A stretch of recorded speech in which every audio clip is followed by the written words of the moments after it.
자, 오늘 말씀 보겠습니다. 마가복음 11장 1절에서 33절, 11장 1절에서 33절, 그 가운데 23절에 있는 말씀으로 23절의 말씀을 읽고 말씀 전하겠습니다. 23절 제가 읽습니다. 내가 진실로 너에게 이르노니 누구든지 이 산들어 들리어 바다에 던져지라 하며 그 말하는 것이 이루어질 줄 믿고 마음에 의심하지 아니하면 그대로 되리라. 아멘. 자, 광고 말씀은 드디어 교회 십자가가 작업이 진행됐습니다. 그동안 왜 진행이 안 되나 하고 이번에 알았어요. 그동안에 여러 업체들에게 연락하고 작업을 추진했는데 업체들이 오지를 않는 거예요. 그래서 이번에도 전화를 해서 교회 현장을 한번 돌아보는 약속을 했는데 또 안 오는 거예요. 그래서 도대체 무슨 일인가 해서 이번에는 찾아가 봤습니다. 찾아가 봤는데 왔다 갔다는 거예요. 왔다 갔는데 교회 현장을 이렇게 보니까 작업 환경도 안 좋고 돈도 얼마 안 될 것 같고, 그래서 그냥 보고 안 될 것 같아서 그냥 갔다고 그렇게 말하는 거예요. 그래서 그동안 2년 동안의 숙제가 지난주일에 그렇게 풀렸어요. 그래서 제가 업체 사장님한테 좀 부탁을 했죠. 돈이 안 되더라도 좀 이렇게 해서 하나 해주시면 안 되겠냐 하고 간곡하게 부탁했더니 와서 보고, 현장을 보고 어제 드디어 견적이 날라왔어요. 그래서 견적 금액은 생각했던 것보다는, 예산보다는 많이 비싸고, 또 이성적으로 생각해서 또 그렇게 무리가 되지 않는 정도로 견적이 나온 것 같아요. 예산보다는 좀 쌌으면 좋겠는데, 예산은 많이 초과했고, 그래도 합리적인 가격 안에서 나왔다. 그리고 이번 십자가도 그냥 디자인 맡겨서 그냥 한 게 아니라 제가 원하는 부분으로 그렇게 진행을 했기 때문에, 그렇죠. 기성 제품을 하는 것이 아니라 이제 맞춤으로 하니까 돈을 더 줘야 되는 거는 맞는 것 같아요. 근데 재료비는 훨씬 적게 들거든요. 제가 만들어 달라고 한 부분이. 왜냐면 제가 싸게 만들려고 했기 때문에. 자, 그래서 어쨌든 원하는 만큼의 가격은 아니지만 십자가가 이제 작업에 들어갔습니다. 자, 그리고 어버이날과 어린이날 함께 있는 그런 달이죠. 가정의 달. 저도 이제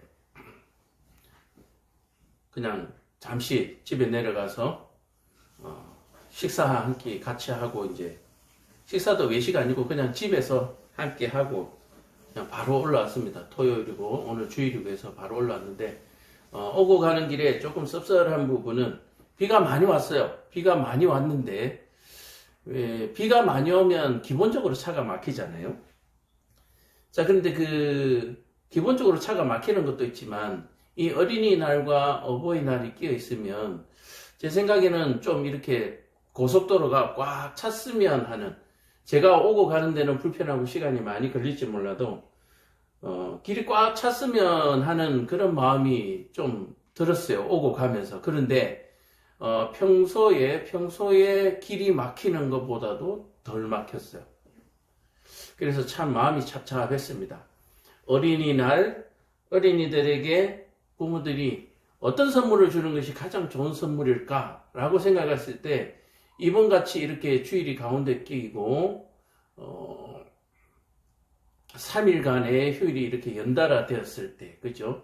금, 토, 주일, 아이들에게 부모님을 찾아가서 함께 식사하는 그런 선물, 아이들에게 그런 선물이 아이들에게도 선물이 되고 부모님들에게도 선물이 되는 그런 게 아니겠는가. 만약에 그렇다면 이 고속도로가 좀 더 많이 막혔을 텐데 라는 생각을 좀 씁쓸하게 했습니다. 오늘 우리가 전하고자 하는 말씀의 주제와도 같습니다. 권위죠. 어린이날과 어버이날은 하나님의 권위로 만들어진 것입니다.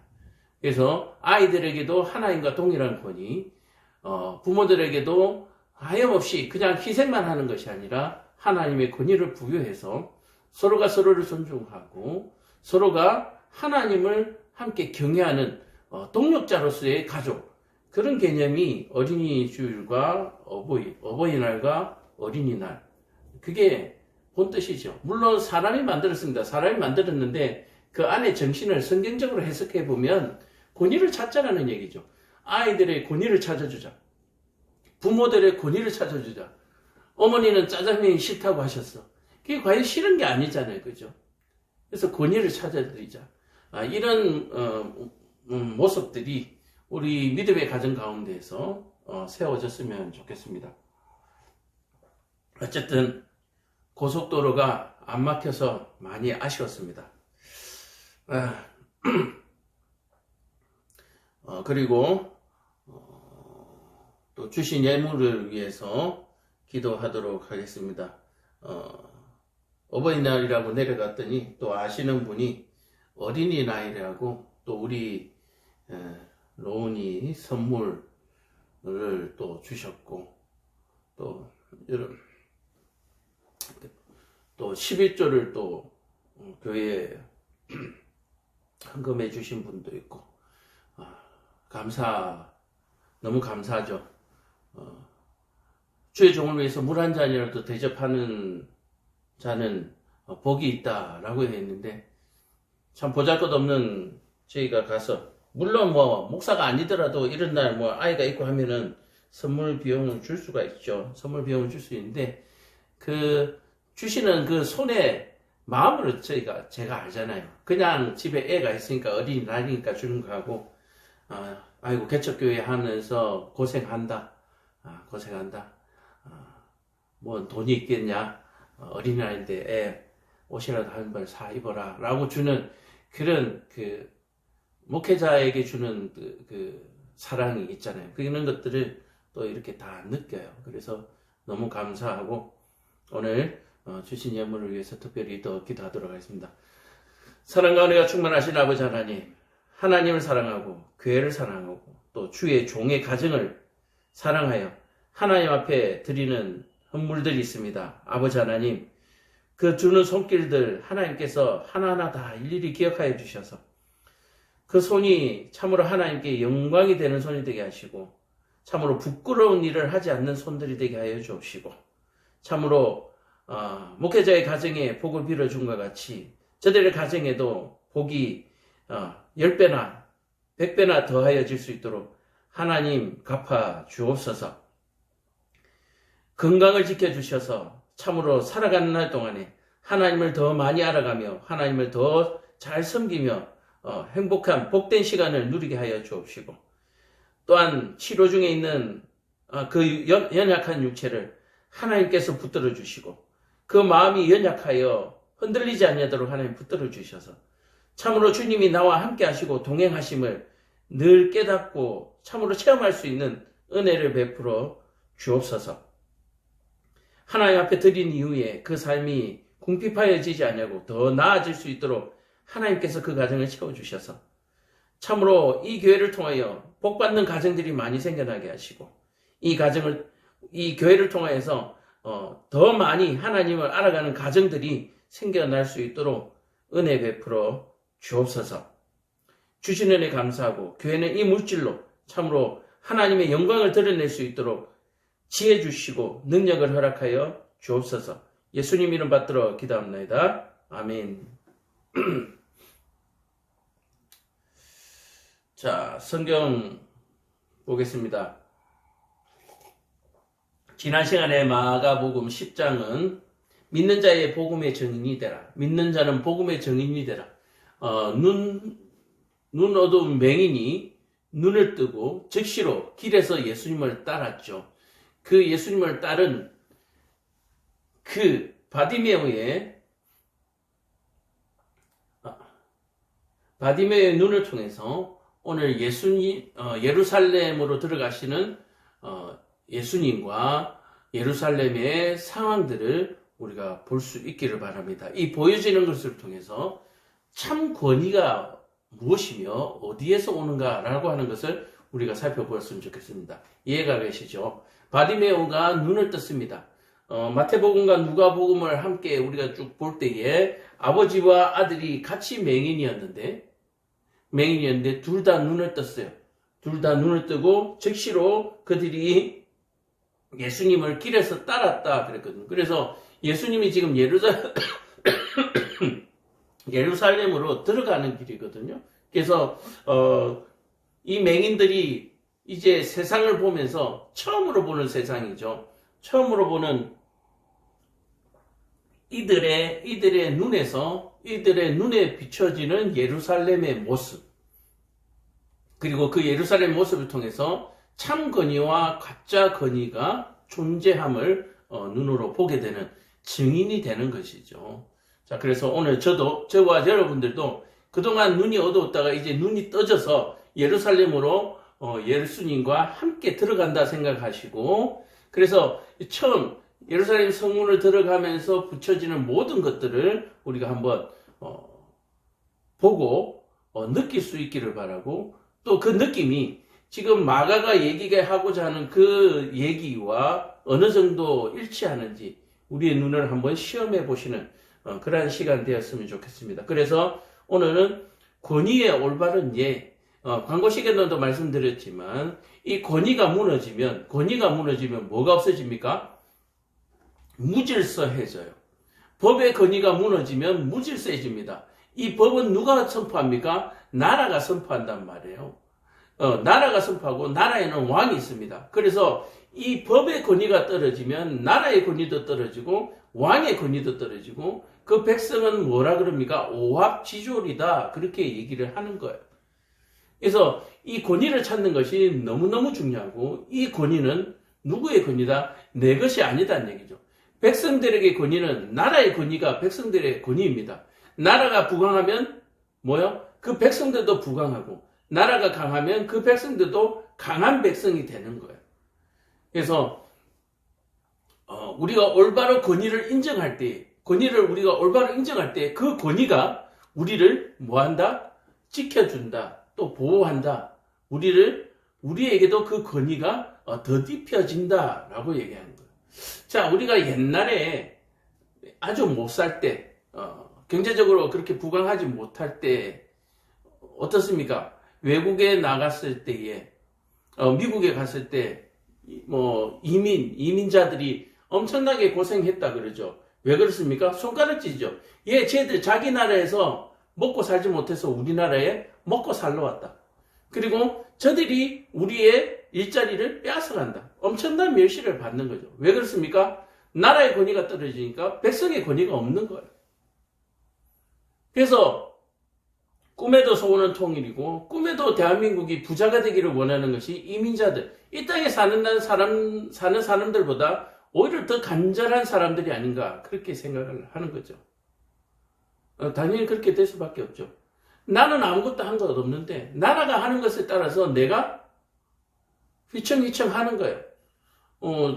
여러 가지 뉴스에도 봤지만 아시아 혐오가 왜 생겼습니까? 이러한 권위들이 추락함으로 말미암아서 일어나는 거죠. 비공식적이지만 뉴스나 여러 가지 매체들을 통해서 이렇게 듣다 보면은 미국 대통령이 북한을 방문한다 이렇게 얘기하면은 그 대통령이 갈 때에 분명한 대가를 받아온다는 얘기죠. 어떤 대가를 제일 사람들이 가장 좋아하느냐? 북한에 억류되어 있는 사람을 빼내오는 것을 굉장히 권위 있게 생각한다라고 해요.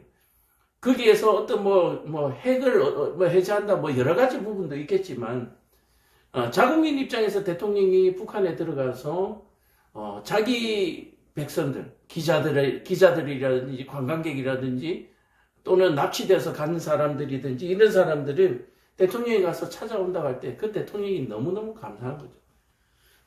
그 왜 그렇습니까? 권위 때문에 그렇습니다. 그래서 권위를 제대로 사용하면 그 권위가 내 권위가 되는 것입니다. 그러나 권위를 잘못 사용하면 자기가 알고 있는 권위가 자기를 오히려 눌러서 멸망시킨다라고 하는 사실을 여러분들 꼭 기억하시기 바랍니다. 그래서 돈을 잘 사용하면 돈이 나를 권위 있게 만들지만 돈을 잘못 사용하면 그 돈 때문에 어떻게 해요? 죽는 거예요. 그래서 권위와 경제적인 부분과 또는 권력이라고 하는 부분도 마찬가지예요.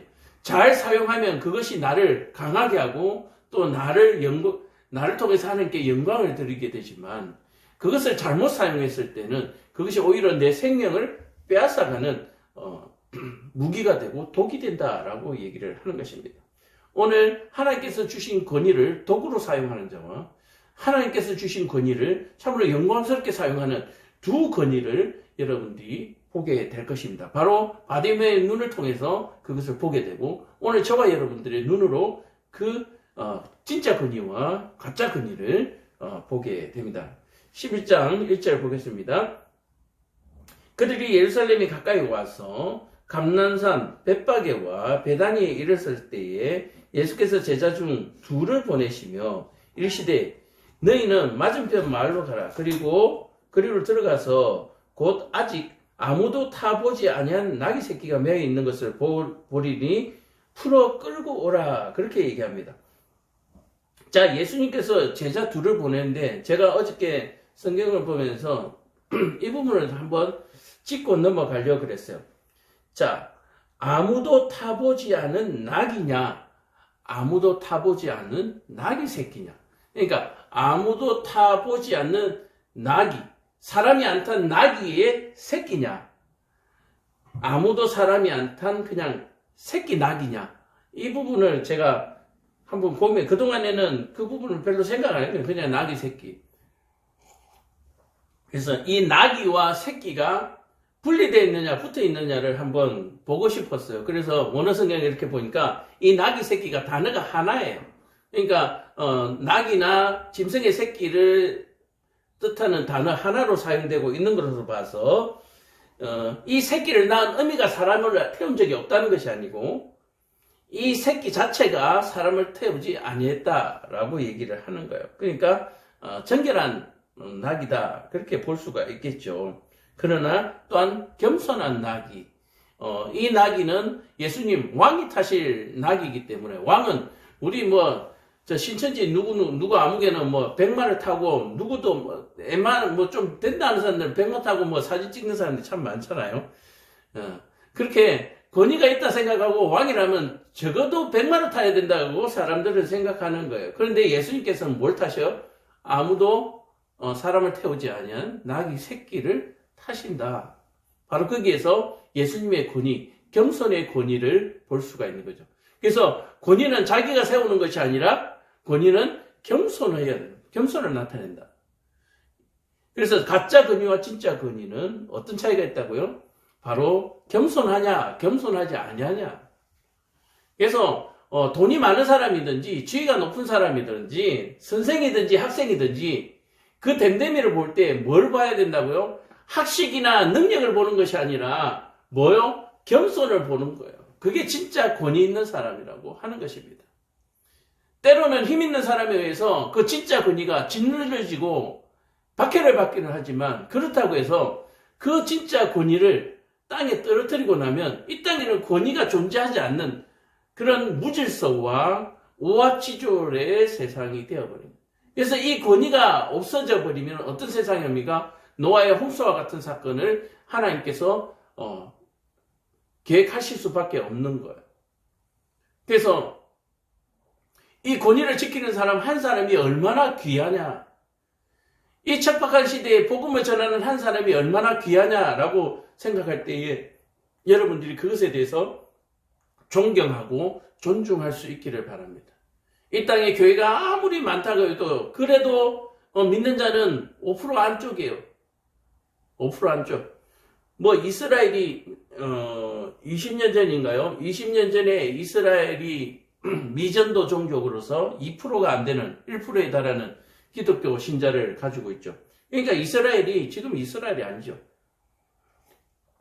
마찬가지로 우리나라도 똑같이 이스라엘의 전철을 밟고 있는 것 같아요. 기독교 인구가 점점 줄어들고 뭐 3%대, 4%대로 떨어지는, 저는 그렇게 봐요. 다 중복으로 뭐 이 교회 저 교회 막 부풀려진 성도들, 뭐 부풀려지지 않더라도 하나님 보실 때에 정말 미약한 거죠. 자, 그렇기 때문에 이 권위가 짓밟히는 권위라도 이 권위를 버리지 않는 것이 너무너무 소중하다. 전도가 되지 아니하고 성도가 떠나가는 교회라 할지라도 그 교회가 지켜지는 것이 너무너무 중요하다. 지난번에도 말씀드렸지만 이 교회를 개척하기 전에 아랍으로 다니던 자리 중에 교회 하던 자리가 하나 있었어요. 그래서 우리 보고 뭐 3천만 원인가 인수를 하도록 그렇게, 물론 월세였죠. 3천만 원에 인수하라고 하는데 3천만 원에 없어서 인수를 못했죠. 그 교회가 무당집이 되었습니다. 진짜 안타깝죠. 그런 시절에 우리가 살아가고 있을 때, 물론 코로나 시절입니다. 코로나 시절에. 그래서 교회를 개척하는 데 있어서 그것 때문에 힘을 좀 얻었어요. 교회 하나가 또 무너졌는데 내가 그 무너진 기둥 하나를 내가 채우자라는 마음이 생겨서 예배당을 여는데 좀 더 힘을 얻었던 것 같아요. 자, 그와 같이 권위라고 하는 것은 뭔가 영광스러운 바리새인과 서기관들처럼 이 권위를 지키기 위해서 뭔가를 하면 뭔가 영광된 어마어마한 보상이 따를 것 같은 그런 생각들을 많이 하시는데, 이 권위를 지키다 보면 핍박받고 박해받는 경우가 많지만 그 박해로 말미암아서 이 권위가 여전히 살아남게 된다라고 얘기해요. 모두가 만약에 버린다면 권위는 이제 없어지는 것이잖아요. 그래서 나 혼자라도, 나 한 사람이라도 그 권위를 인정하고 그 권위를 따른다면 뭐가 어떻게 된다고요? 그 권위는 살아남게 된다. 이 땅의 권위가 땅에 떨어졌지만 오직 예수님 한 분만이 그 권위를 인정하고 따르실 때에 우리가 어떤 기적들을 보고 있는지를 지금 성경을 통해서 보고 있잖아요. 자, 그래서 이제 다시 나귀 새끼로 들어가서 새끼와 나귀는 이제 한 단어로 사용되어졌다라고 하는 사실 여러분들 알려드리면서, 그래서 당연히 새끼 나귀는 사람이 안 타지 않냐라고 얘기했는데 그 경계는 애매한 거죠. 그래서 어쨌든 새끼 나귀, 사람을 태우지 않은 새끼를 끌고 오라. 만일 누가 너에게 왜 이렇게 하느냐 묻거든 주가 쓰시겠다고 하라. 이런데 여기에서 주는 권위 있는 자입니다. 왕과 같이 권위 있는 자, 또는 그 나귀의 주인, 그 나귀의 어떤 생사 여탈권을 가진 주인을 얘기합니다. 주인이 쓰겠다 하라 하면 즉시 이리로 보내리라. 사람들이 말을 안 할 것이다 라고 얘기하는 거죠. 자, 그래서 여기서 주인이라고 하는 것은 권위 있는 자가 쓰겠다라고 얘기했을 때에 아무도 그 권위에 대항할 자가 없을 것이다. 그래서 이 나귀는 아브라함에게 준비하셨던 그 양과 흡사 같은 예비된 낙이다, 그렇게 볼 수가 있는 거죠. 예비된 낙이. 그래서 이 예비된 나귀를 통해서 예수님의 예언이 이루어지는 거잖아요. 그동안에 선지자들이 했던 옛 조상들의 선지자가 얘기했던 것을 지금 이 신약시대의 사람들이 이루어지는 것을 보게 되는데 이게 연결이 잘 안 되잖아요. 그죠? 잘 연결이 안 되는데 예수님은 그 예언을 그 시대에 바로 몇 시간 이후에 그 예언을 보도록 하는 그런 능력을 보여주십니다. 그래서 우리가 흔히 예언이라고 하면 하나님께서 말씀하신 것을 대리로 선지자들이 예언을 하잖아요. 그런데 지금은 어떻습니까? 바로 직접 말씀하시고 그것이 그대로 이루어지는, 불과 몇 시간 이후에 이루어지는 것을 봄으로 말미암아서 예언의 신속성을 보게 되는 거죠. 그래서 예수님께서도 내가 곧 오리라고 하는 이 부분도 이것과도 연결되지 않나 싶어요. 나귀가 있을 거야, 끌고 와. 아무도 얘기 안 할 거야. 그것이 그대로 몇 시간 후에 이루어지잖아요. 그래서 예수님께서 말씀하시는 그 곳은 이 나귀의 예언과도 이런 어떤 시간적인 개념을 우리가 믿고 보신다면 곧이라고 하는 그 말을 여러분들이 곧 그대로 들으시기를 바랍니다. 곧. 빠르실 때에 오신다라고 하는 사실을 여러분들이 믿으시면 오늘 믿고 마음에 의심하지 아니하면 그대로 되리라는 23절을 만나게 될 줄로 믿습니다. 자, 그래서 누가 왜 이렇게 하느냐 하면 주인이 쓰겠다. 권인자, 주인, 이 나귀의 주인이 쓰겠다. 그렇게 얘기할 때에 아무도 얘기하지 않을 것이다. 분명히 나귀에게는 새끼가 있을 텐데, 그죠? 세상, 땅의 주인이 있을 겁니다. 그럼에도 불구하고, 권인자가 보낸 제자들이 말하는 것에 대해서 아무도, 거기에 대해서, 말을, 자를 사람이 없다. 자, 그래서, 제가 이렇게 생각했습니다. 제자들이 나귀 새끼를 봤는데, 문 앞에 묶여 있는데, 그것을 푸니, 거기 있는 사람 중에 어떤 이들이 이르되, 자, 거기 서 있는 사람 중에 어떤 이들입니다. 그러니까 이 사람들은 나귀의 주인이 아님을 알 수가 있죠. 결국 나귀의 주인이 누구였다? 예수님이었다라고 하는 사실을 여기서 또 볼 수가 있는 거예요. 나귀가 보통 우리가 차를 주차를 하고 커피숍에 들어간다든지 옛날 서부 영화를 보면은 밖에다 말을 두고 안에서 차를 마신다라고 할 때에 누가 내 말을 끌고 가면 야, 내 말 왜 끌고 가? 그렇게 얘기하잖아요. 근데 지금 나귀가 매여 있습니다. 근데 나귀가 매여 있는 그 주변 어디에도 나귀의 주인은 없습니다. 그저 지나가는 사람, 주변에 있던 사람이 나귀를 묶어둔 거는 누가 묶어뒀는지 모르지만 끌고 가는 사람이 나귀를 묶은 사람이 아닌 것 같다는 얘기죠. 왜 끌고 가냐? 주인이 쓰겠다. 자, 그랬더니 제자들이 예수께서 이르신 대로, 그죠? 주인이 쓰겠다. 주인이 끌고 오라더라. 라고 얘기하니까 아무도 거기에 대해서 말을 걸지 않고 허락하는지라 나귀 새끼를 예수께로 끌고 와서 자기들의 겉옷을 거기에 얹어 놓음에 예수께서 타니. 자, 나귀의 등에다가 겉옷을 올리는 이런 부분들은 뭡니까? 아랫사람들이 상전을 모시는 방법을 지금 보고 있는 거예요. 자, 그런데 또 하나 또 궁금했던 점이 나귀와 새끼는 한 단어라 그랬잖아요. 그런데 제자들이 가가지고 그 나귀 새끼가 사람을 태웠는지 안 태웠는지 어떻게 구별해요? 누가 몰래 한번 탔을 수도 있지 않나요? 자, 그런데 저는 이렇게 생각했어요. 일단은 첫 번째로 나귀를 끌고 가려고 할 때 아무도 주인이 없었다. 그러니까 예수님께서 말씀하신 대로 아무도 타지 않은 나귀가 맞는 것이죠. 그리고 또 제자리를 봤을 때 어떻게 그 나귀가 예수님께서 말한 나귀인지 알았을까라고 얘기했을 때에 보통 우리 말이나 이런 걸 보면 코에 코를 뚫잖아요. 그죠? 그래서 말을 잘 끌고 갈 수 있도록 그 코에 콧뚜레를 끼잖아요. 고리를 끼잖아요. 코에다가 코고리를 끼워가지고 코를 당기면 이제 아프니까 이제 땡기는 대로 이제 가게 되는데 이 나귀가 사람을 태우지 않았다라고 하는 부분에 있어서 아직까지 이 코를 뚫지 않는 그런 모습들, 외형적인 모습들도 제자들이 알아볼 수 있는 방법 중에 하나였지 않나 그렇게 생각합니다. 그래서 이제 제자들이 보고 저기 코를 안 뚫었네, 줄도 안 매어져 있네, 그렇게 해서 저게 예수님께서 말한 그 나귀인가 보다. 자, 나귀인가 보다 하고 가가지고 끌고 오려고 하는데 사람들이 뭐라 그러잖아요? 주인이 쓰겠다고 얘기하니까 사람들이 아무 말 안 하는 거예요. 그러니까 두 가지 조건이 충분해지니까 이제 그 나귀가 예수님께서 말한 나귀가 되는 것입니다. 자, 그래서 끌고 와서 예수님께서 타실 수 있도록 제자들이 그 말등에다가 옷을 덮어서 조금 자리가 편안하게 그렇게 타실 수 있도록 해드리는 거죠. 또 많은 사람들은 자기의 겉옷 또는 벤 나무가지를 길에다 펴가지고 호산나 찬송하리다 주의 이름으로 오시는 이여라고 하면서 예수님을 영접합니다. 자, 대단하죠. 자기의 옷을 바닥에 깔아요. 자기의 옷을 바닥에 깔고 그 말이 밟고 가면 그 옷이 잘못하면 구멍이 날 수도 있잖아요. 그죠? 자, 그런데도 그 옷을 깔고 벤 나무가지를 길에 까는 것을 조금도 아끼지 아니었다. 그래서 왕에게 하는 최고의 영접이다. 마음의 정성이다. 그렇게 볼 수가 있는 것입니다.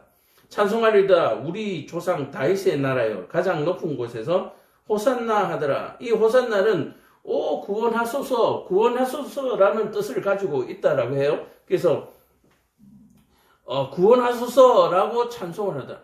자, 예수님께서 나귀를 타고 들어가니까 우리를 구원하소서 하고 이제 찬송을 하는 거죠. 다윗의 자손이여 하고. 자, 근데 이 찬송이라고 하는 것은 수동태로 써져가 있는데요. 뭡니까? 자기가 자기를 찬송하는 것이 아니라 제3자가 자기를 높여주는 것이 찬송이죠. 자, 그래서 아까 나귀 새끼를 말씀드릴 때 겸손이라고 말씀드린 것처럼 내가 왕이다 라고 들어가는 것이 아니라 그냥 나귀를 타고 들어갔을 뿐인데 사람들이 왕으로 영접을 하는 거예요. 왕으로 모시는 거예요. 그래서 권위라고 하는 것은 철저하게 겸손을 배제할 수 없다. 이 사실을 여러분들이 꼭 기억하시기 바랍니다. 올바른 권위는 내가 권위를 세우는 것이 아니라 권위가 나를 세운다. 내가 권위주의가 되는 것이 아니라 질서가 그렇게 자리를 만드는 거예요. 질서가. 우리가 직장을 가면 그런 거 있잖아요. 뭐 신입사원으로 가고 대리로 가고 과장으로 가고 부장으로 승진을 하잖아요. 승진을 하는 것처럼 신입사원이 처음 들어가가지고 내가 뭐 이사다, 상무다 말할 수 없잖아요. 근데 차츰차츰 시간이 지나면서 자기의 직급이 올라가면서 어떻게 해요? 사람들이 그 직급에 맞게끔 대접을 해주는 거죠. 자, 그래서 그 직급 또한 자기가 옷을 벗는 순간 그 회사를 그만두는 순간 뭐 어떻게 됩니까? 직급도 날아가는 거예요. 그래서 권위는 뭐다? 내 것이 아니다. 권위는 뭐다? 겸손이 최우선이다. 그래서 진위를 알아보는 가장 큰 대표적인 그 구별 방법은 뭐다? 권위다라는 권위. 저 사람이 겸손하냐, 겸손하지 않느냐. 그래서 겸손하지 않은 권위는 어때요? 가짜다. 그래서 겸손하지 않는 사람은 가짜다. 그 사실을 여러분들이 꼭 기억하시고 내가 막 겸손하려고 막 애를 쓰는 그러니까 가식적으로 또는 형식적으로 내가 겸손하려고 하는 거 물론 세상 사람들이 보기에는 좋을지 모르지만 그것 또한 가짜예요. 말씀드린 것처럼 권위는 어떻게 해요? 권위가 사람을 세워주는 것이거든요. 그래서 내가 권위 있는 자처럼 행동한다고 해서 권위가 있어지는 건 아니에요. 우리가 그 옛날 그 동화에 보면은 거지 왕자가 있잖아요. 거지 왕자가. 거지가 길을 가면서 내가 왕자다! 암만 해봐야 소용이 없는 거예요. 그런데 그 거지에게 왕자의 옷을 입힘으로 말미암아서 그 거지가 왕자가 되어버리잖아요. 그래서 권위는 타인에 의해서 입혀지는 것이고 타인에 의해서 세워지는 것이지 내가 세우는 것이 아니다. 호산나 다윗의 자손이요. 자, 다윗의 자손에게 사람들이 예수님을 어떻게 합니까? 권위를 입혀주는 거예요. 자, 그래서 예수님에게 권위를 입혀주어서 그가 우리를 구원하도록 지금 찬송, 요구하고 있다, 기도하고 있다, 바라고 있다. 지금 그렇게 볼 수가 있는 거예요. 예수께서 예루살렘에 이르러 성전에 들어가사 모든 것을 둘러보시고 때가 이미 저물매 12제자를 데리시고 베다니에 나가시니라. 자, 예수님께서 예루살렘에 그렇게 들어갔어요. 들어가서 뭔가 짠하고 일어나는 것이 아니라 들어갔는데 해가 진 거야. 들어가서 해가 져서 성전을 쭉 예루살렘 성전을 한번 둘러보고는 다시 후퇴해.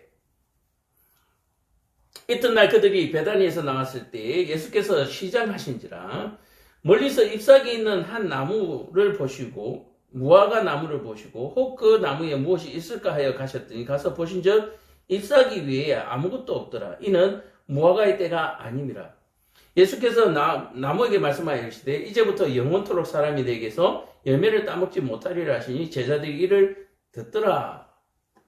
자, 사람들이 이 장면을 보고 예수님 성격 참 이상하네. 예수님 성격 참 더럽네. 무화과 때도 아닌데 무화과 열매가 없는데 왜 무화과 나무에다가 저주를 하냐고 그렇게 말씀하시는 분이 있는데 바로 이런 말씀을 하시는 분들은 뭘 모른다? 말씀을 모른다라고 얘기해요. 말씀을 모른다. 자, 그래서 예레미야 24장에 보면 이 무화과 나무, 열매가 없는 무화과 나무에 대해서 얘기를 하고 있습니다. 그래서 예수님께서 말씀하시는 이것은 그냥 지금 그 나무가 열매가 없어서 화가 나셔서 한 얘기가 아니라 그 나무를 보니까 뭘 보는 것 같다? 예루살렘에 있는 요놈들 보는 것 같다라고 하는 거예요. 이해가 가세요? 예수님 성격이 이상한 것이 아니라 이 잎사귀가 무성한 나무를 보니까 이 예루살렘의 바리새인들과 서기관들과 이 악독한 놈들이 보이는 거예요. 24장에 이 열매 없는 무화과 나무를 바로 이런 바리새인과 서기관들, 이 예레미야에는 어떤 부분을 얘기하냐면은 포로로 잡혀가지 아니하고 애국과 예루살렘에 남아있는 이스라엘 백성들에 대해서 이 잎사귀가 무성한 무화과 나무 가지라고 비유하고 있어요. 그래서 잎사귀는 무성한데 뭐가 없다? 열매가 없다. 그래서 하나님께서 내가 이들을 저주하는 장면이 나오시거든요. 그래서 예수님께서 무화과 나무를 이튿날 베다니에서 시장으로서 예루살렘으로 들어가시다 무화과 나무를 보니까 예레미야 24장이 기억나신 거예요. 그리고 그 나무에게 말씀하시는 것은 그때 예레미야 24장에 하나님께서 말씀하셨던 바로 그 말씀이라는 얘기예요. 자, 그것을 이후에 보면은 제자들이 왔을 때 이 나무가 말라가 있다라고 얘기하거든요. 그래서 그것이 뭐요? 예레미야 24장에서 말씀하신 그 말씀이 그대로 이루어질 것이라는 것을 예표적으로 또는 모형적으로 보여주고 있는 사건이지, 이 예수님께서 성격 파탄자가 돼가지고 자기 성격대로 마음대로 안 되면 다 없애버리는 그런 분이 아니라는 얘기예요. 예레미야에게 말씀하셨던 그것이 그대로 이제, 조금 전에도 앞에 말씀드린 것처럼 그동안에는 예언자들이 얘기를 하고 수백 년, 수십 년이 지난 이후에 지금 이루어지니까 사람들이 이게 연결 매치가 안 되잖아요. 예언한 사람이 있는데 그 예언이 이루어졌는지도 모르고 그 예언이 누구인지도 모르고.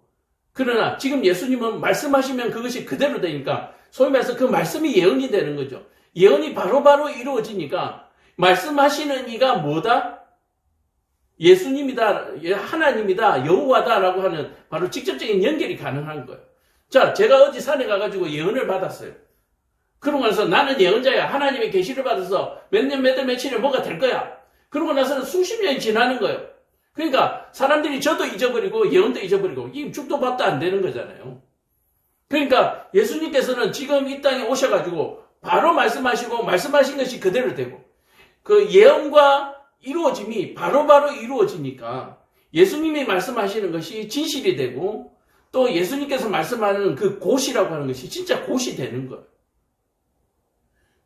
자, 그래서 이 무화과 나무의 사건은 바로 그렇게 연결되어지는, 예루살렘으로 이튿날 들어갔는데 잎이 무성한 무화과 나무를 보고 예레미야 24장에 하신 말씀을 기억하고 그 말씀 그대로 엎조리실 때에 제자들이 들었어요. 그리고 다음날 들어갈 때 보니까 말라 죽은 거예요. 아, 그 말씀이 예레미야 선지자의 말이 진실이구나. 그리고 그것이 곧, 자, 지금 이게 이루어져 버렸단 말이에요. 이루어지니까, 아, 이게 곧이 되는 거예요, 곧. 곧 무슨 일이 생기겠구나. 곧 무슨 일이 생기겠구나. 또 제자들에게 예수님께서 이미 말씀하셨잖아요. 사흘 만에 내가 죽었다가 살아날 것이라는 이런 예수님의 마지막 얘기까지 다 얘기했기 때문에 이제 그 곧이라고 하는 것이 정말 이 사람들에게는 곧이 되는 거죠. 그러니까 예수님께서, 십자가에 달리시고 부활하신 이후에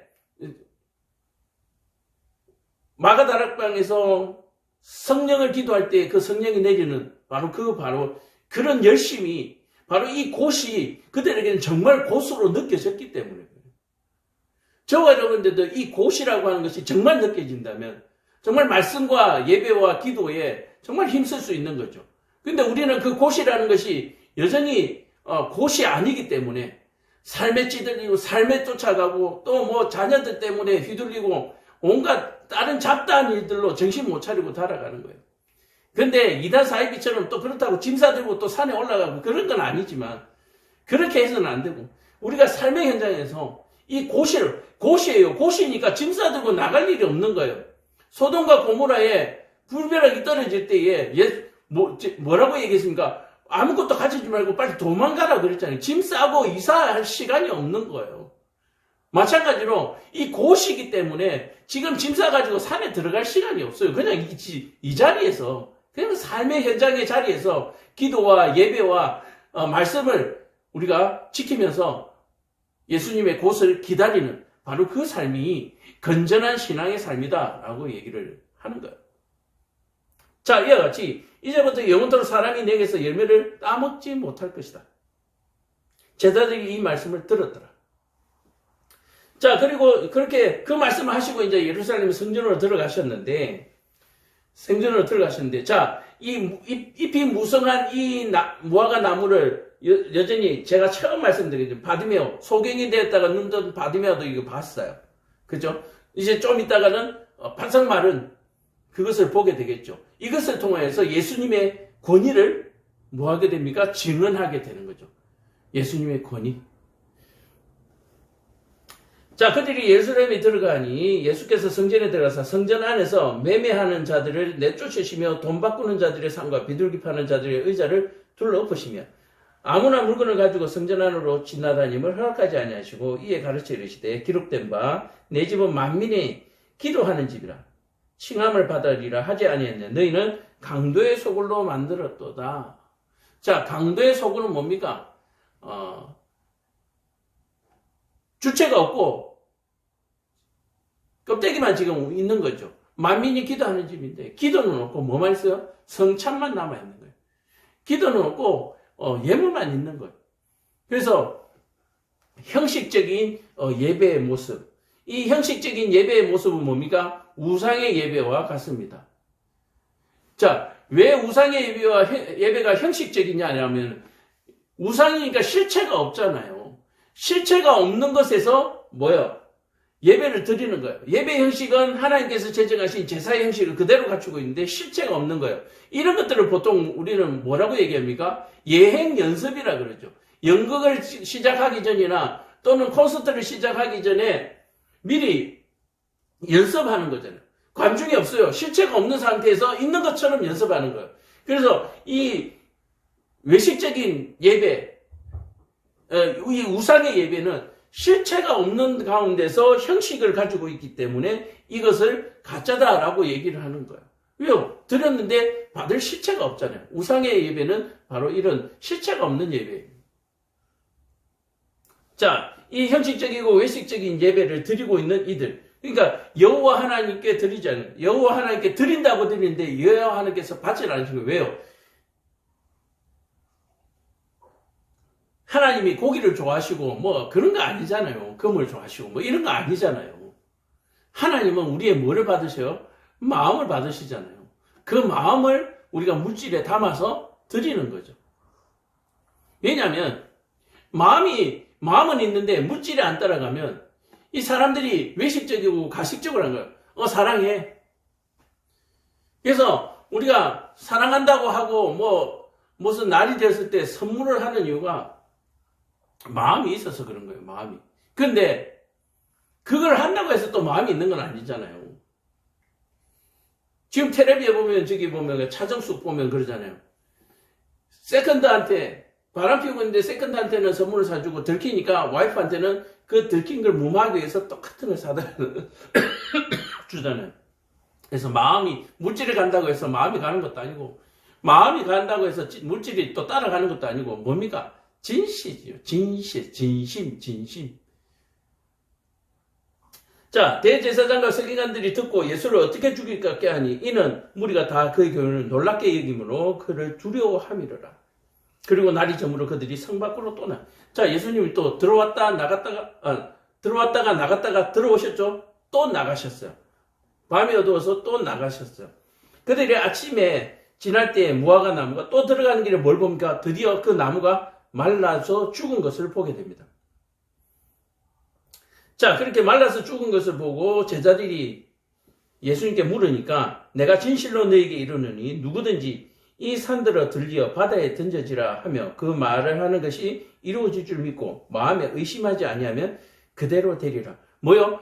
옛 선지자의 말이 하나도 의심하지 아니하고 그대로 믿으면 그것이 그대로 된다. 믿으면 그대로 된다. 이 얘기는 뭡니까? 하나님이 그리 하실 것을 미리 말씀하신 거잖아요. 그러니까 뭐요? 너희는 예비하라. 뭐 이런 얘기가 되는 거죠. 그러므로 너에게 말하니 무엇이든지 기도하고 구하는 것은 받은 줄로 믿으라. 그리하면 너에게 그대로 되리라. 자, 받은 줄로 믿으라. 받은 줄로 믿으라. 그러면 사람들이요, 뭘 기도해야 되는지 우리는 알 수가 있는 거죠. 물질을 주소서 했는데 뭐요? 받은 줄로 믿어라. 구원하여 주소서 구원된 줄로 믿어라. 의심하지 않으면 그것을 다 받을 것이다. 대단하지 않아요? 하나님은 구원만 하시는 분이기 때문에 물질의 기도는 안 들어주신다. 이것도 아니에요. 정말로 주실 줄로 믿고 기도하면 하나님께서 필요를 채워주신다라고 얘기하는 거예요. 믿고 뭐예요? 그대로 믿어라. 그리고 그대로 믿는다는 뭡니까? 자기 눈에 그것이 이루어지도록 기다리는 것이죠. 자, 그러면 기다리는 동안에 우리가 해야 될 일은 뭡니까? 믿는다라고 얘기해요. 믿는다. 그 믿는다라고 하는 것은 기도하고 믿잖아요. 그러니까 기도하는 일을 우리는 쉬어서는 안 된다. 기도하고 믿으니까. 자, 그래서 우리가 사는 날 동안에 하나님의 말씀을 우리가 말씀 위에 서 있어야 한다. 우리가 말씀을 존중해야 한다라고 하는 사실. 잘 따라야 한다. 예수님의 길을 따라야 한다라고 하는 사실은 믿음이 있는 사람들의 가장 기본이다. 믿음이 있는 사람이 기도를 하는 거예요. 믿음 없는 사람은 기도 안 하죠. 그죠? 그래서 믿음 있는 사람의 기도. 그래서 늘 그 말씀 안에서 우리가 써야 한다. 서서 기도할 때. 자, 서서 기도한다라고 하는 것이 바로 그 뜻입니다. 서서 기도할 때에 아무에게나 혐의가 있거든 용서하라. 그래하여 하늘에 계신 너희 아버지께 너희도 허물을 사하시리라. 용서하지 아니하는 사람, 그것을 기도하지 않는 사람은 허물을 하나님께서 지워주지 않으시리라. 내 허물을 지워주지 않으면 나도 너희들에게 그 허물을 지워주지 않겠다. 그렇게 얘기를 하는 거예요. 그렇다고 해서 기브 앤 테이크를 하는 거예요. 하나님이 하신 만큼 우리는 할 수가 없기 때문에. 우리가 하나님이 한 것에 100분의 1도 1000분의 1도 할 수 없기 때문에 우리는 최소한 그거는 해야 된다는 얘기예요. 하나님 우리한테 그거보다 더한 것을 해주셨다는 얘기예요. 우리한테 더한 것을.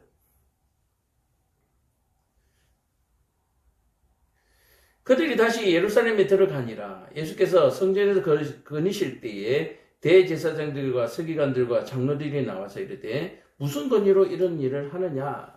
하나 더 이제 생각이 나는데 시간이 좀 지났지만 오늘 어린이 주일과 어버이 주일을 겸하고 있기 때문에 TV에 보면 김사부라고 하는 프로그램이 있어요. 그 김사부에 보면은 나이 드신 어머니가 위중해서 병원에 찾아왔습니다. 그리고 수술이 급해요. 수술이 급한데 아들에게 수술 동의서를 쓰라고 얘기하니까 이 아들이 하는 말이 뭐라고 얘기하느냐? 수술할 돈이 없다는 거예요. 수술할 돈이. 그래서 이 닥터 김사부가 이 아들에게 뭐라고 얘기하냐면 이 사람아, 만약에 너하고 어머니하고 바뀌었다고 생각해봐라.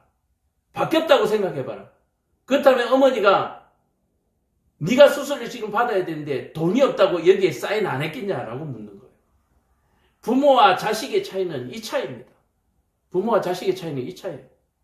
아들은 어머니가 지금 죽어가는데 수술할 돈이 없어서 수술지에 사인을 못하는 거예요. 만약에 바꿔서 어머니라면 아들이 그렇게 수술실에 누워있다면 돈이 없다가 아니라 돈은 둘째치고라도 살리는데 최선을 다하는 거죠. 사인을 하게 되는 거죠.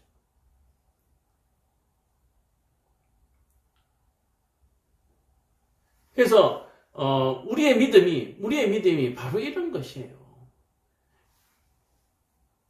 진짜 되나 안 되나 의심하고 기도하는 것이 아니라 믿고 기도하는 거예요. 그리고 믿고 기도했으면 된 줄로 의심하지 않는 것. 그것이 저와 여러분들에게 있어야 할 믿음이며 또한 그것이 권위를 인정하는 거예요. 이 권위는 불가능이 없다는 것을 믿는 거예요. 기도하고 그 기도를 된다고 믿는 거예요.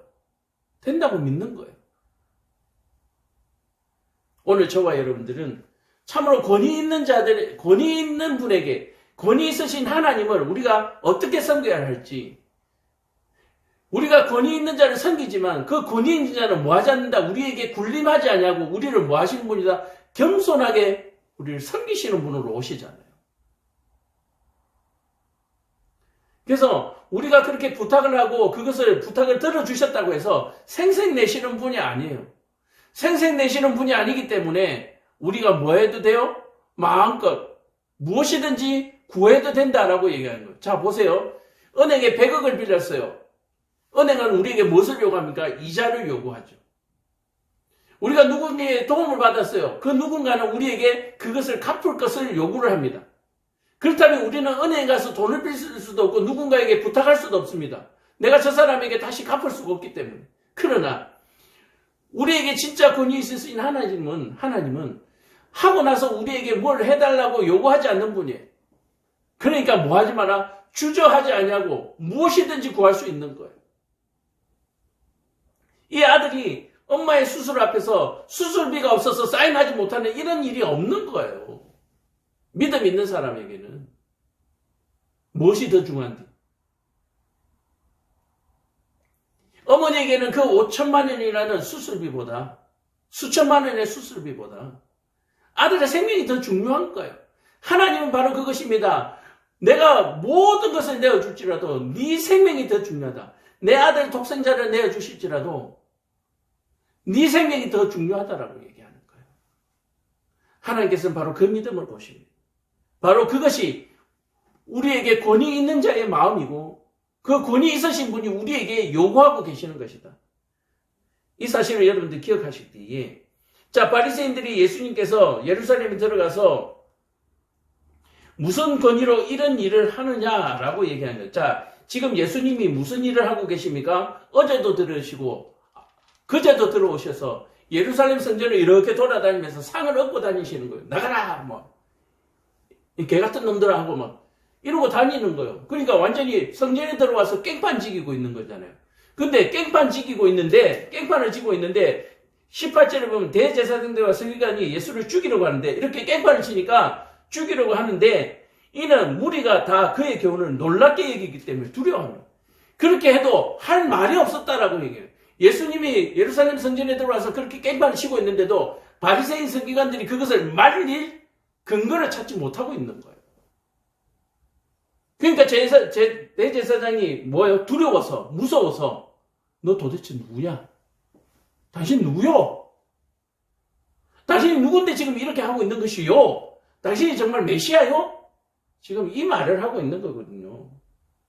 예수께서 이르시되 나도 한 말을 너에게 물으니 대답하라. 그리하면 나도 무슨 권위로 이런 일을 하는지 이르리라. 요한의 세례가 하늘로부터냐 사람으로부터냐 내게 대답하라. 그들이 서로 의논하나 이르되 만일 하늘로부터라 하면 어찌하여 그를 믿지 아니하였느냐 할 것이고 자 여기서 어찌하여 그를 믿지 않을 것이냐라고 얘기해서 세례 요한이 뭐라고 했습니까? 저자가 예수님께서 메시아라고 말씀하셨잖아요. 세례 요한이 말했단 말이에요. 그럼 바리새인들이 믿어야죠. 세상 죄를 지고 가는 어린 양 우리를 구원할 자라고 메시아라고 세례 요한이 얘기했는데 너 믿지 않아요. 자 그래서 세례 요한의 세례가 하늘로부터냐 사람으로부터냐라고 했을 때 하늘로부터라고 얘기하면 예수님이 메시아인 걸 믿고 섬겨야 되는 거죠. 회개해야 되는 거죠. 자 만일 아니라고 하면 대중들이 무서운 거예요. 왜요? 대중들은 세례 요한을 진짜로 선지자라고 믿거든요. 그러니까 이 바리새인들과 서기관들이 사람을 두려워하는 거예요. 자기들이 불법을 저지르고 있는 이 모든 것에 대해서 하나님을 두려워하는 것이 아니라 사람을 두려워하는 거예요. 사람을 두려워할 뿐만 아니라 또 누구를 두려워해요? 로마의 지배를 받고 있기 때문에 로마의 무서운 거예요. 그냥 생명을 부지하기 위해서. 뭡니까? 복음을 위해서 형제나 어머니나 아버지나 전토나 모든 것을 버리는 사람에게는 택배를 받을 것이다 라고 했죠. 지금 뭡니까? 복음을 위해서 생명을 바칠 생각이 바리새인들과 서기관들에게는 아예 뭐하다? 없다. 왜요? 권위 있는 자의 권위를 뭐하지 않기 때문에 믿지 않기 때문에 권위 있는 자의 권위를 믿지 않기 때문에 여호와 하나님이 내가 너희를 구원해낼 것이라고 하는 구원 내가 너희의 왕이다. 내가 너희를 하나도 빼앗기지 않을 것이다. 너희를 다 구원해낼 것이다. 그 권위자의 말씀을 뭐하지 않는다? 믿지 않는다. 권위를 믿지 않기 때문에 누구의 권위에 지금 의지하고 있습니까? 로마의 권위. 오늘 저와 여러분들에게 바디메어의 눈을 통해서 보고 있는 이 권위를 여러분들이 분별할 수 있기를, 구별해낼 수 있기를 바랍니다. 여러분들은 지금 어떤 권위에 속해 있습니까? 어떤 권위에 복종하고 계십니까? 바디메어는 오늘 분명하게 그 권위가 예수님의 권위, 하나님께로 오는 그 권위를 분명히 보았습니다. 말씀하신 대로 바로 이루어지는, 예언이 즉시로 이루어지는 것을 우리는 눈으로 보았습니다. 저와 여러분들도 오늘 예수님을 따라서 예루살렘에 들어가서 예수님이 상을 엎으시는 것을 지금 보았습니다. 권위 있는 자가 하시는 모습, 외식적인 예배를 타파하고 계시는 그 모습을 봤다면 우리는 어떻게 해야 되나? 외식적인 예배를 이제는 그만두어야 합니다. 그리고 권위 있는 자의, 권위 있는 분의 그 말씀을 믿어야 합니다. 성경의 말씀을 믿어야 합니다. 우리가 일생을 사는 동안 저와 여러분들이 이 권위에 순종하며 또 이 권위로 말미암아 우리의 권위를, 우리의 권세를 되찾으시고 그 권능을 누리시는 삶을 살아가시기를 간절히 부탁드립니다. 기도하겠습니다. 좋으신 아버지 하나님, 우리에게 권세를 주시고